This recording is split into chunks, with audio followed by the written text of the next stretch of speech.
We are live for day 2 of the Yucca Valley Film Festival, and I am joined by none other than festival director Matt Bourrois. Matt, how are you this morning? I'm good. I slept a little bit. That's good. And most of all, I was very, very happy with the night yesterday, the Yes. kickoff night. The room was absolutely full. We had to add more chairs. So that's always a good sign to have a good crowd to watch the movies. And everybody seemed happy. We had a bunch of interviews with you. We had a bunch of interviews outside with Monsieur Cavalli and the court. And yeah, it was really best. special. It was there was a really special energy in the room whenever you put, filmmakers and people from the community together. You just kind of sense. I always heard that Yucca Valley had a very special energy to it, and it definitely came into the festival. So today we have an action-packed day. Yes. So I have my handy dandy program. You don't need it because you have it like in your mind. So walk us through what's happening today. So I'm just going to talk about the first couple things. First, drone and documentaries. So it's blended all together, these two categories. So we're going to have one drone film and then a documentary and then another drone film, two documentaries, Q&As like we usually do. And after the documentaries, we have the kids program from 1 to 2 p.m. Animated films for the kids, short films. So it's really made so the kids 4, 5, 6 years old can come to the festival and enjoy it. We're going to have a puppet demonstration with one of the animator of the films. And at the end, we're going to have a discussion with the kids, try to explain how we make animated films. Even with the small ones, we have one lady who wrote a book for kids, so she knows how to talk to the kids. So everything really from 1 to 2 p.m., family, kids, and then student films, and we're going to come back to that later. And then this afternoon, we have the masterclass with Rosanna Arquette. If you haven't booked your seat, your free seat for the masterclass, please do it now. It's on the website of the Yucca Valley Film Festival. We're gonna close around 11 a.m. the reservations. And it's not just a masterclass that is free, it's the entire festival. So if you guys are around town, by all means, you can drop in. We're here today and we're here tomorrow. This podcast in particular is sponsored by Marianne State Farm, Yucca Valley. So thank you so much to Marianne and to all of the sponsors that help create this festival and the community leaders here, because it's a really special place. So now I have a list of filmmakers and community leaders that I'm going to be talking to today. So I'm going to let Matt do his festival director work. And Ev is going to join us. He is. Ev was in our Paris festival a couple of years back. You won, did you? Best documentary. You won best documentary. In Paris. And I remember the first time I had him on an interview with him. Sir, go on. Oh, thank you. First time I interviewed him, it's one of my favorite interviews I've met. It was really interesting. I think we were supposed to do 40 minutes, and we did more than an hour. Yeah, we talked for a while. It was awesome. It was very interesting. So now you do the same. All right. Okay. And it's exciting. I get to do this in person because I have done these interviews and I have met Ev, but it was all virtually. I think it was during one of those Paris festivals that it was all online because of COVID. But we had the pleasure to meet. But now I see you in the flesh. Yes, you're indeed. a real human. Yes. So welcome. Likewise, in person is very exciting. Yeah. So you have bobcats in here. So tell us a little bit about this project. So it's interesting. It's a documentary short about the high school football team in my hometown of Paradise, California, which was the town that was devastated so terribly by the Camp Fire in 2018. And that was the subject of the Camp Fire in Paradise, and the resilience of the people there was the subject of my longer feature film, which was called All Its Name Implies, which was the film that I submitted to Paris Art Movie Awards that led to all of us meeting, which was wonderful. But as sort of a happy accident, if you will, I had covered the football team's first game back on the campus after the fire, and I couldn't really fit it into the longer film. It was supposed to be part of that film. And so then I had all this great footage, and I was kind of like, oh, well, I'm going to make a short because I thought it deserved its own separate attention in a way. And so I kind of made this for Paradise, almost very specifically for the people of Paradise, a way to celebrate these young men coming back to the town. Football is huge in Paradise. So it was just sort of this small little additional window into what makes Paradise so unique and special.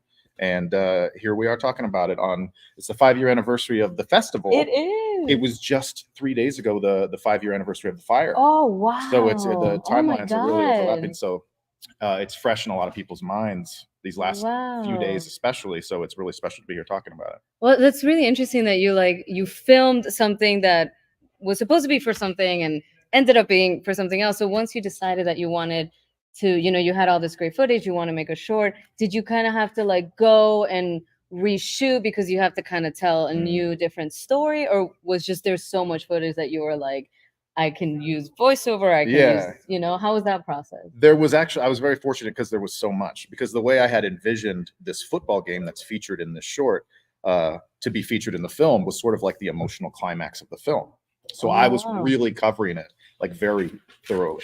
And I brought in, it's the only time of the longer feature film that I brought in like a team of extra cinematographers. So I had 5 people out there shooting and covering this game. These people are all like working pro sports. So we were like, let's cover it like it was ESPN, let's shoot it.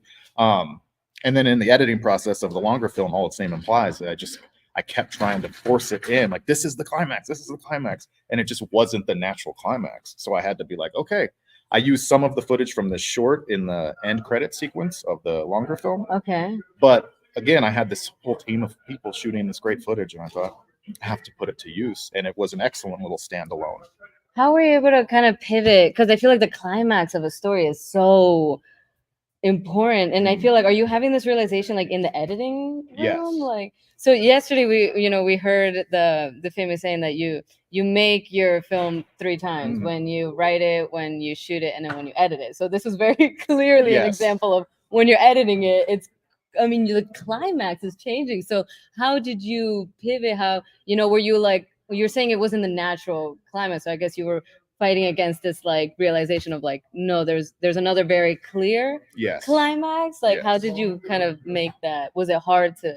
It was hard. It's like that other saying about like having to be able to kill your darlings, like in the editing room. Like, you love something, and this is the way you've envisioned it. But then it's like as you're watching the story kind of come together, the natural climax for I thought my film, and for really that first year post fire for Paradise, was the high school being able to return to the campus for their graduation ceremony. So these kids had all been displaced. Many were homeless. That nobody knew what they were doing after the fire, and these students had to be bussed from all over the place, and all this stuff. It was such a huge deal. But they were able to like make the campus safe enough, and the whole town came out for the celebration of the graduation. Oh my God. And so and as an aside, there were a lot of other documentary productions covering the events post Campfire in Paradise. And so my thought going in was, I'm going to be really clever. Everyone's going to make the graduation the climax. I'm not going to do that because I know Paradise, because I'm from Paradise. I'm going to make the football game 3 months later the climax. But the natural climax was the graduation. Right. And so as I edited the arc of the film, it was like, this is it. All of the key characters are here. They're all shaking hands. They're all hugging. Everyone's kind of taking this really hopeful, inspirational, I don't want to say victory lap, but like it has this sense of celebration. And then to be like, okay, we did that, and now come back up for the football game. It just wasn't right. Interesting. So it kind of, it worked itself out in a way. It was the natural way to do it. Well, it says that you had that footage. You went there. You're like, I'm still gonna capture. I'm gonna put this in the story. And had enough to like, no, this is clear. I feel like it's a beautiful like group of films and projects all about this, this kind of tragic story of your town, but how you've taken that and shown, the light first with the feature, and now, with this whole team. I think it's amazing. Were you always into documentary filmmaking? So when this happened, it kind of felt natural, or did that kind of propel you into it? By the time the fire happened and I decided to make a film about it, I had been working primarily with like documentary storytelling for the past several years, doing a lot of sports videography work and just that sort of stuff, like doing TV episodes about different athletes and that sort of thing. Documentary filmmaking was never like my passion or pursuit. And so I have a good chuckle to myself once in a while, because it's like, I'm a full-time documentary filmmaker now. Yeah. And so it was really unexpected. I think like a lot of people, I don't want to speak too generally, but we're so passionate about film. We're so passionate about narrative film. I can't wait to write a movie. Can't wait to direct a movie. I wanted to be an actor. That was my main thing. But then it's like, okay, but what can I actually do? It's like, well, I have a camera. I can start filming real life. And so it's a lot more cost friendly to beginning filmmakers. And then to do documentaries. Yes. Oh, okay. But I found such a love for it, and I still want to work on more narrative films. I did a couple earlier in my career, but documentary film has provided such an interesting outlet for like storytelling. I think there's such a fascinating way to take something that's like real life and make it cinematic. I think that's really special. And telling the story, I mean, it is an art form in and of itself, you know, even if it's an entryway, there's a good way to make, you know, documentaries, and I feel like you've definitely mastered it. Oh, well, thank you very much. I'm so happy. When is Bobcat's stream? It's today. Yes. Today's documentary day. Yes. Yay! So it's starting at 10 o'clock, the block of documentaries and drone films, free admission. So if you guys are around, do stop by. And thank you so much for coming down to Yucca Valley. So excited to meet you. Likewise. And I'm so excited to see Bobcats. I'm really, really Thank excited. you very much. Yeah, it's great to be here. I will see you throughout the day. Absolutely. Thank you, Em. The next guest is already here. My next guest is already here, so we're gonna jump right into that. And if I'm not mistaken, it's hello, sir. Hi. What's your name? Chris. Hello, Chris. I'm gonna move it over here. My name is Chloe. Nice to meet you. Nice to meet you. What project do you have on? It's La Jolla. It's a documentary, Jewel of the Coast, screening today. So tell us a little bit about what. So it's a nature doc, short film about the wildlife, the marine life. Which camera should I look at? Yeah, you can look here. We got a double camera. The marine life in La Jolla, San Diego. It was just my experience going down there, and then I just started seeing, like, you know, there's sea lions over here, seals over there, leopard sharks, and I was like, you know what? I started showing all this footage, and I could put it all together in kind of like a nature doc, which is something I always wanted to make. And so I did. I put it all together, and I got this AI voiceover kind of thing. So it sounds like Planet Earth. It sounds like David Attenborough, if you're familiar. Yeah. And I put it all together, and that's what it is. Oh, very cool. Have you previously done kind of that kind of work, or was this like your first venture into this realm of like documentary? I've done documentaries before, short, nothing like super big or official, and I've actually entered a film here like 2 years ago, but it was just a drone film. Okay. So, you know, that's how I'm familiar with this festival.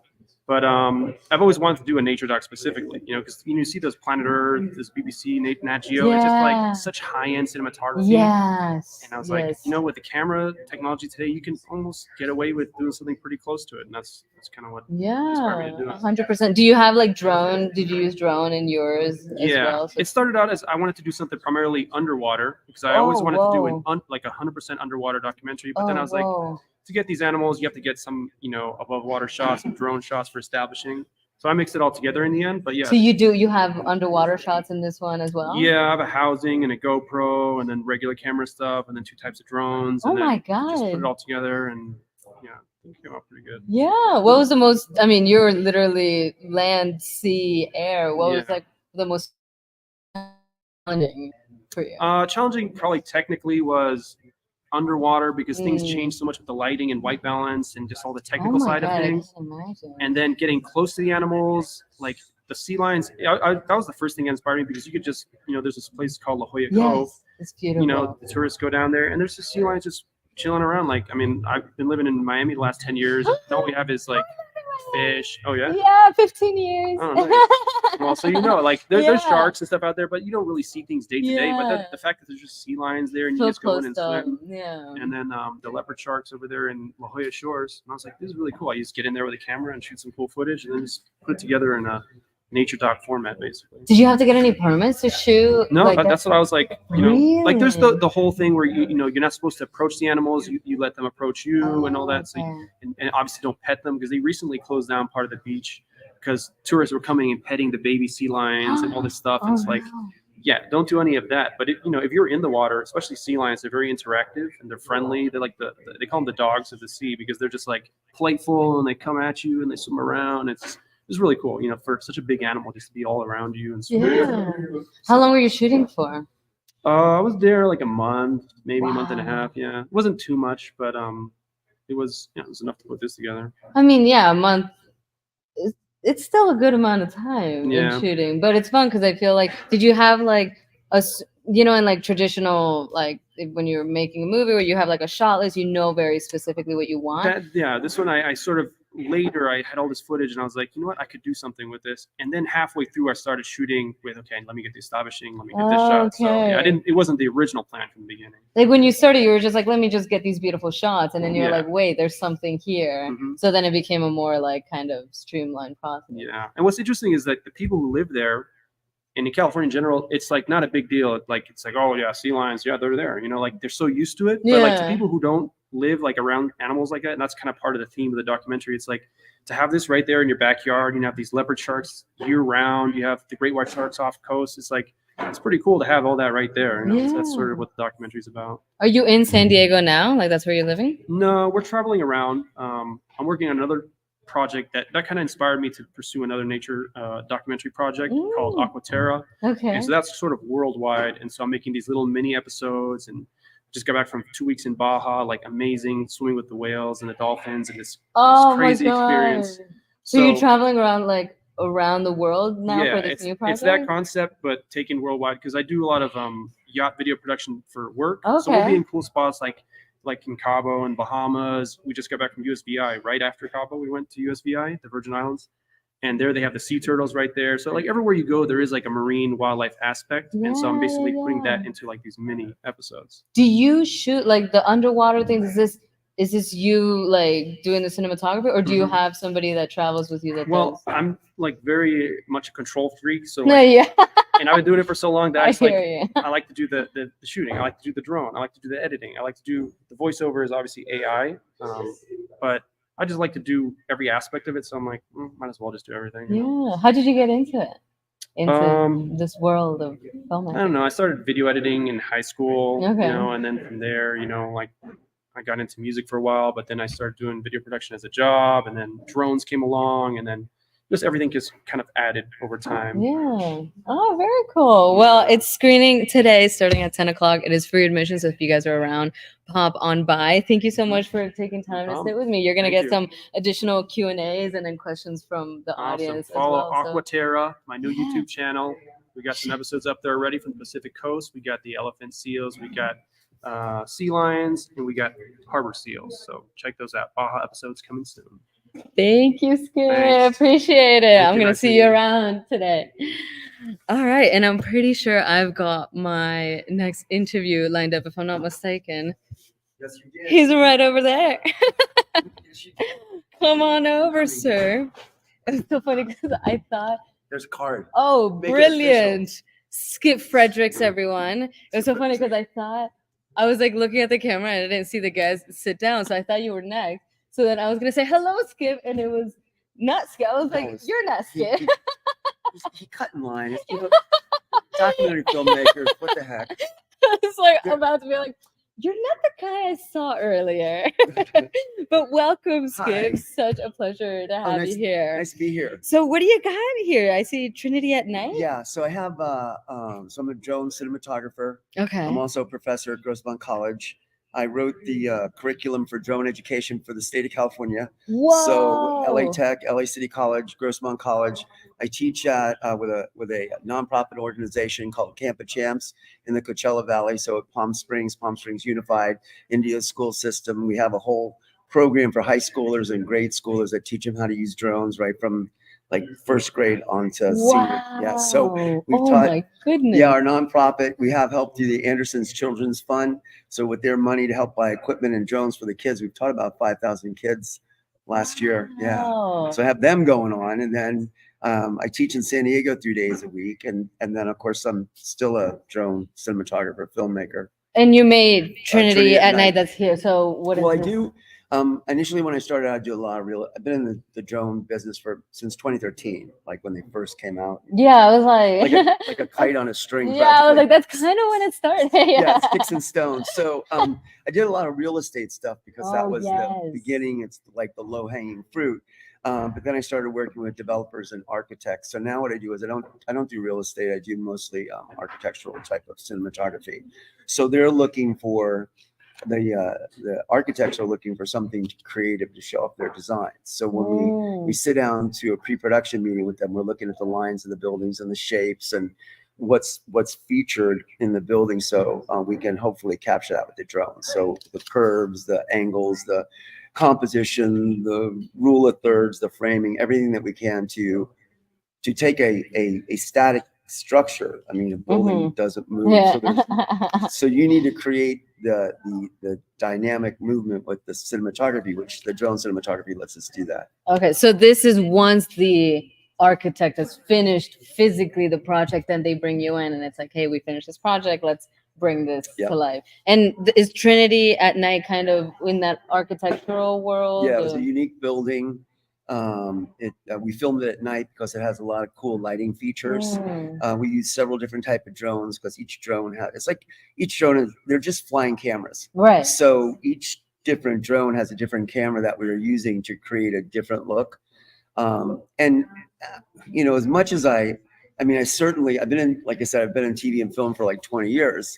And I worked for Fox and Universal Studios and Apple. I have 2 Emmy nominations. So I've been in the business. Yeah, been in the trenches. Yeah, but everything I've done has always been to earn a living and a paycheck. I haven't had the ability just to go out and be creative on my own. So these projects that I submitted to this film festival, like Trinity, it was a paid job. It was just a job. It wasn't something, oh, let's go out and create this beautiful piece of art cinema for a film festival. It was like, that's how I earn a living. So the idea is to try to be creative and have as much fun as you can while you're earning a paycheck to pay your bills. Yeah. So that's kind of the concept. And I've done about 50 buildings, historical buildings, landmark buildings. I did the Disney Center. So I get a lot of calls for that. I've done a lot of stuff for the Smithsonian Institute. I mean, I was like the first guy to put a camera on a drone in 2013. I'm not kidding. So I did a project for I do a lot of second unit stuff. I do stunt work in the movies. Okay. I film it. So that's what I was doing before I was doing drone stuff. So it was just a natural to take the drones into the stunt work. I did Fast and Furious #2. I did a lot of water events. I did The Sopranos. I've done a bunch of like action sequences, and we're always trying to find unique ways to set cameras on things. And then when the drones came along, I was like, well, shoot, it's perfect for doing stunts. So we started using it for stunts, and then we did this low budget sci-fi film. Me and a buddy of mine, he was a stunt coordinator on it, and like all these executives were there, and all these other filmmakers were there. So I started teaching other filmmakers how to fly drones. When drones, we literally were taking GoPros and just duct tape them to the bottom, right? Oh my God. And then right about, I guess around 4 years ago, DJI came out with the first like truly cinema style cameras built onto the drones. So that gave me the ability to take the drone video and match it to ground video. And then everything just took off, right? That's a pun, but I love puns. And then, so I started teaching people in the industry, and I started doing seminars at these trade shows. And then there's a school out in Phoenix called Unmanned Vehicle University. They're sort of a paramilitary. They teach, they're all military instructors that teach institutional, infrastructure inspection, bridge inspection, security surveillance. So they wanted a civilian instructor, so they thought I'd be a good addition. And then plus people are interested in the cameras. And you really can't do surveillance or inspection if you don't know how to use a camera, right? Right, it's all a camera. So I had to go through their whole program to get certified and everything. So now I'm certified in cell phone inspection, in power line inspection, building inspection. So I got all these things, and they're boring and they're not fun. Cinematography is the fun part. Yeah. And we have a basic class at Grossmont College, and then we have an advanced cinematography class. We've been full for 2 years. You can't get into the program. It's 50 students. It's booked. Oh my God. And when you first got into it, were you like in the camera department? Were you rigging were you like in the grip and you were problem solving on how to like? It was both, because what I work with the guys that developed the GoPro. Okay. And so what we were trying to do was we were trying to figure out a way to take cameras and mount them on motorcycles and boats and car Oh my chases goodness. to create that sort of POV look that everybody was sort of getting into because of video games, right? You know, video game first person look. So we were taking cameras apart and mounting just lenses on boats, and then had cameras in backpacks. I did this go-kart sequence in a 120 mile an hour shifter cart. So I wore a backpack that had the camera part, and then we took the lenses and mounted them on the go-karts. And then, because they were big, our cameras were huge. When I started the industry 20 something years ago, when I started the industry, the cameras were like this big, you know, they're massive. And so obviously it got smaller and smaller. Than the GoPro guys were using it for a lot of the surfing stuff. So we were rigging and filming. Wow. And the same thing with the drones. What I really love about the drones are they're still so new that the directors and producers, they don't know what to tell us to do. Like there's a Interesting. scene, so I don't have some director or some producer over my shoulder going, "Oh no, this way, no, that way." It's like, hey, look, we hired you because you're the professional, so you just do the shot. So I'll just do the shot. I don't have to listen to any of the idiots that don't. Just, not that I'm saying that directors are idiots. I'm just saying that specifically they don't know what's going on, right? So it's like, it's great the fact that I can just do it and not have to listen to them. Do you feel like there's always like a kind of a learning curve with, you know, because you're saying it's still changing and it's still like, I imagine they're always making better and better, bigger and maybe smaller drones. Do you feel like you always have to be kind of playing catch up or stay up to date or stay like educated with like the new technology? Yes, it's just like your iPhone. A new drone comes out about every 6 months. Oh wow, that's like. And if you so the drone comes out, and of course, if you want to be competitive, you have to buy that drone, and then you have to learn how to use that drone. And then once you learn how to use that drone, you have to learn how the camera's on the drone. And then every time, a lot of the because I wrote the curriculum, a lot of the flight lessons are based on my experience in flying. Because when I learned how to fly, there was nobody. I am telling you, there was nobody. Nobody taught me how to fly. There was no YouTube videos. There was nothing. It was the Wild West. Did you crash a couple drones in your learning? Nobody believe. I have according to DJI, because your flight data is stored on the drone's hard drive on a computer. Oh, so I have I have almost 1,200 hours of documented flight time, which puts me in the top 99.9% of the pilots in the entire world. Whoa! So I have flight time that's not recorded, but I don't really know what that is. So I have a lot of flight time. So I've pretty much flown the drone in any particular way you can. However, every time I go up, what's exciting is you discover something new, something different. That's why I like it so much. Technically or like both, visually? Creatively and technically. Like there's these basic flying missions, and then you combine the flying missions, and then quite by accident, maybe because a bird is trying to hit your drone and take it out of the sky, you come up with this new maneuver. And you're like, oh my God, what a great maneuver. So every time I fly, there's an excitement, and it's just, every time is new. When I was in the film and TV industry, I started in 1998 and pretty much got out of it in 2013 and just focused on the drones. And every shoot, I mean, how many ways can you move a camera on the ground, right? It's there. It's like, this is your camera moves and that's it. Right. So I really lost the excitement and the enthusiasm I had for being creative on these shoots. Wow. But every time I fly a drone, it's super fun, super creative. Oh, I mean, I'm outside. Look at how beautiful it is here today. Do you wear like the... I do both. Oh, wow. When you wear the goggles, that's FPV, and those drones fly. We use in the Trinity video, I combine them because certain drones, the camera drones, the bigger drones are good for sweeping shots and wider shots and reveal shots. But the smaller drones that you wear the goggles with, you can get into some intricate, like we flew right down the hallway in the building, out the door, around the architect feature in the middle of it. And then the more cinematic landscape shots were done with the camera drones. So two different kinds of drones, two different kinds of cameras for two different kinds of looks or more. Yeah. Oh, it's super cool. I'm so so excited to see Trinity at night and to get a chance to kind of like understand, like sometimes we don't realize how much goes into different aspects of filmmaking. So. And you have to be an FAA pilot. So you have to, Oh wow. you have to, I have a pilot's license. I scored 100 on my first test, which was great because I didn't know anything about it. And then every 2 years you get retested. So we drone pilots by law we have the same pilot's license as the guy flying an airplane. Wow. Yeah, it's the exact same thing. Oh my god. So you have to be a pilot. You have to go to school, learn how to be a pilot. You have to go to school, learn how to fly the drone, and then you have to learn how to, use the camera. It's not just, I mean, you go to Best Buy and throw a drone up in the air, but then you're going to hit your cat or something. Most people, they'll fly it in their house and boom, right into the cat, right into the dog, right into the building, or into their face. I always tell my students when they first start up, I go to YouTube, click on drone to the face, and see how many videos show up of people flying their drones right into their face. Oh my god. Yeah, there's that. Yeah, that'll help. Like, oh yeah, that happens. Yeah. Amazing. Well, Skip, thank you so much No, for thank taking you the so time much. for This is so coming much over. fun. This is so interesting, and now I'm so excited to see. No, this is really Trinity fun. at I like the night. whole setup here. It's Yeah, great. And like coming in early in the morning because Yes. there's like nobody here. Yeah.